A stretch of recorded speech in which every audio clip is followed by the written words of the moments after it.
अस्सलाम वालेकुम स्टूडेंट्स। तो किसी ने मुझे स्पेशली रिक्वेस्ट की थी कि आप यूनिट 4 समझाएं 9th क्लास के बायो का सेल्स एंड टिश्यूज़। तो आज हम वो स्टार्ट करें। पहले हम देख लेते हैं कि इसमें क्या क्या पढ़ना है। ये सारे टॉपिक्स हैं, हमें ये सारे कवर करने हैं इंशाल्लाह 1 वीक तक। कि हम रोज़ एक एक टॉपिक पढ़ेंगे तो 1 वीक तक ये कंप्लीट हो जाएगा। तो चलिए स्टार्ट करते हैं हमारा ये टॉपिक। तो ये जो माइक्रोस्कोप है ये तो नॉर्मल है, ये तो हम स्किप करेंगे, या तो फिर आप पढ़ लीजिएगा। हम पढ़ेंगे यहाँ से सेल थ्योरी से लेके। तो हम यहाँ से स्टार्ट करते हैं।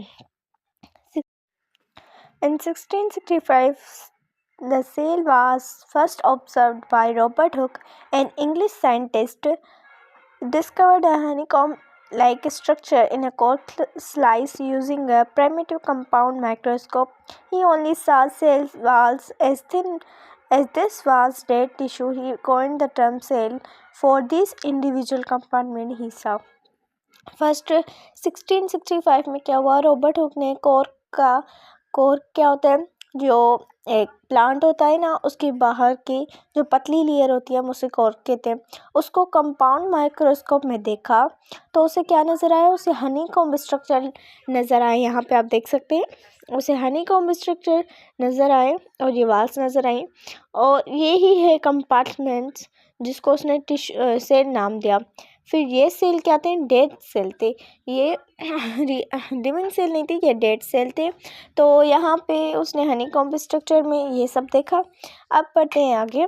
फिर 1670 में क्या हुआ, first living cells were seen by Antonie van लीeuwenhoek, a Dutch biologist from pond water with a microscope.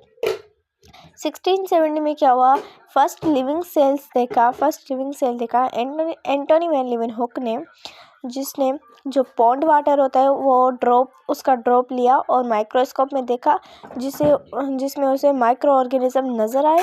यही है एंटोनी वैन लीeuwenhoek जिसने फर्स्ट लिविंग सेल देखा।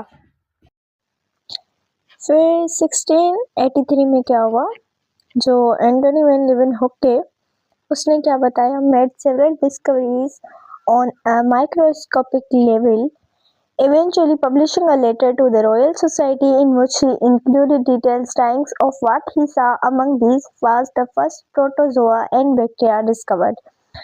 1683 में क्या हुआ, जो एंटोनी वैन लीeuwenhoek थे उसने कुछ और डिस्कवरीज की माइक्रोस्कोपिक लेवल पे। फिर उसने एक लेटर पब्लिश किया, रॉयल सोसाइटी को एक लेटर दिया जिसमें उसने वो सब एक्सप्लेन किया था, जो उसने देखा था वो ड्राइंग के थ्रू उसने एक्सप्लेन किया था। और इसके बीच फर्स्ट प्रोटोजोआ और बैक्टीरिया डिस्कवर हुए। 1883 में क्या हुआ था, अब 1833 में क्या हुआ, the centre of the cell was seen by Robert Brown, an English botanist, and discovered the nucleus in plant cells. 1833 में क्या हुआ, रॉबर्ट ब्राउन ने जो सेंटर होता है न्यूक्लियस, प्लांट सेल का जो न्यूक्लियस होता है सेंटर, उसका डिस्कवर किया। 1839 उसमें क्या हुआ, cell theory. Theodor Schwann is a German botanist reached the conclusion that not only plants but also animal tissue as well is composed of cells. तो थियोडर शिवान ने क्या कहा, एक जर्मन बॉटनिस्ट है, वो इस नतीजे पे पहुंचा कि सिर्फ प्लांट्स के नहीं, जो एनिमल के टिश्यू होते हैं वो भी सेल से ही बने होते हैं।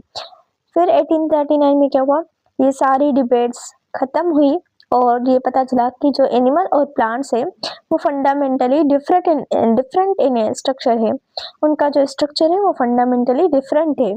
ये also put together and organize previous statement on cells into one theory which states, इसने जो previous जो स्टेटमेंट थी उनको साथ लाके इसने एक थ्योरी बनाई, cells are organisms and all organisms consist of one or more cells। इसने क्या बताया, जो भी सेल्स हैं, जो भी ऑर्गेनिजम्स है वो सेल खुद एक ऑर्गेनिज्म है, और जो भी ऑर्गेनिज्म है वो एक या एक से ज़्यादा सेल से बने होते हैं। और दूसरा इसने क्या बताया, the cell is the basic structure unit for all organisms. इसने ये बताया कि जो सेल है वो बेसिक स्ट्रक्चर यूनिट है सभी ऑर्गेनिज्म के लिए। फिर 1840 में क्या हुआ, where does life come from, Albert von Royleker discovered sperm in eggs are also cells. 1840 में क्या हुआ, अल्बर्ट वॉन रॉयलेकर ने कहा लाइफ कहाँ से आती है, और उसने स्पर्म और एग्स को कहा कि वो भी सेल्स है और उन्हें डिस्कवर किया। 1845 में क्या हुआ, कार्ल हेनरिच ब्राउन ने क्या किया, revert the cell theory calling cells basic unit of life. इसने 1845 में क्या किया, जो सेल थ्योरी पहले से बनी हुई थी उस पर दोबारा से काम किया और फिर बस यही बताया कि सेल जो है बेसिक यूनिट है लाइफ का। फिर 1855 में क्या हुआ, third part to the cell theory added by Rudolf Virchow, a German physician pathologist, added that cell is not de novo structure. This translates means that all cells develop only from pre-existing cells. 1855 में क्या हुआ, Rudolf विर्चू ने क्या बताया, ये बताया कि जो भी सेल्स हैं वो प्री एग्जिस्टिंग सेल्स से ही आते हैं, यानी जो भी सेल्स नए आते हैं, नए बनते हैं, वो पुराने सेल्स से ही बनते हैं। फिर 1862 में क्या हुआ, Louis Pasteur was a French biologist, microbiologist, and chemist, provided the experimental proof of this idea. इसने क्या किया, जो रुडोल्फ विर्चू ने बताया इसका इसने एक्सपेरिमेंटल प्रूफ दिया। फिर अब हम आगे बढ़ते हैं, यहाँ पे हमने पहले स्ट्रक्चर समझ लिया है इसका, तो आगे बढ़ते हैं। Cell theory, one of the most important concepts in biology that cell is a basic structural and functional unit of living organism. This is known as the cell theory and was proposed jointly by two scientists in 1839. Cell theory क्या है, जो most important और basic concept है biology का, वो क्या कहता है कि सेल जो है वो स्ट्रक्चरल है, यानी जो भी ऑर्गेनिज्म है वो सेल से बने हुए होते हैं, और ये फंक्शनल है क्योंकि जो भी फंक्शन होते हैं वो सेल के अंदर ही होते हैं। जो ह्यूमन में वेस्ट रिमूवल, जो भी ग्रोथ, ये जो भी फंक्शन होते हैं वो सेल के अंदर होते हैं। तो इसलिए क्या कहते हैं, इसको ही हम लोग कहते हैं सेल थ्योरी। और ये किसने बताया, ये दो साइंटिस्ट ने बताया था 1839 में, एक botanist Carl Schleiden and the German zoologist Carl Schwann. तो ये किसने बताया था, एक स्केलेटन और दूसरे शिवान ने बताया था।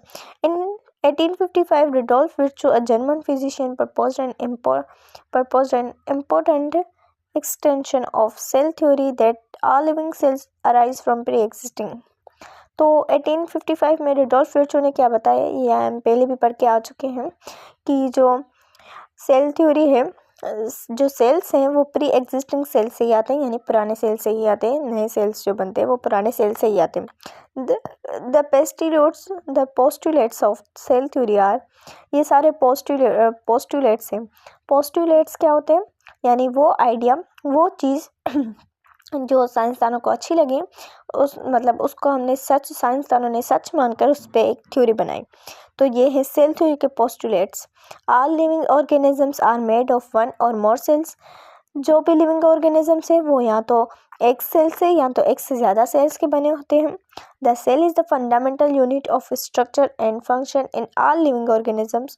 जो सेल है वो फंडामेंटल है, तो जो सेल है वो फंडामेंटल यूनिट है और structure and function in all living organism, क्योंकि उसमें स्ट्रक्चर भी होते हैं, फंक्शन भी होते हैं ऑल लिविंग ऑर्गेनिज्म में, और वो स्ट्रक्चरल और फंक्शनल यूनिट भी है। तीसरा क्या है, the new cell is derived from pre existing cells dividing into two by cell division. जो नए सेल्स हैं वो पुरानी सेल से ही आते हैं, सेल डिवीजन के थ्रू आते हैं, जिसे भी थ्रू आते हैं। हमारा मेन मकसद सेल थ्योरी पढ़ना है, तो वो यही कहता है कि जो न्यू सेल्स आते हैं वो प्री एग्जिस्टिंग सेल से ही आते हैं। फोर्थ ये है कि the cell contains the heredity material which is passed from generation to generation. जो सेल होता है उसमें हेरिडिटी मटेरियल होता है जो जनरेशन टू जनरेशन पास होता है। तो ये सारे थे 4 पोस्टुलेट्स हैं सेल थ्योरी के। आज हमने ये सारे पढ़े हैं, सेल थ्योरी कैसे बनी, किसने बनाई, इन सारी डेट्स पे क्या हुआ है। अगर आपको कोई और क्वेश्चन है तो आप मुझसे कमेंट में पूछ सकते हैं। और यहाँ पर हमारा आज का टॉपिक ख़त्म होते हैं। तो हमारे चैनल को लाइक, शेयर और सब्सक्राइब कर दीजिएगा। Thanks for watching.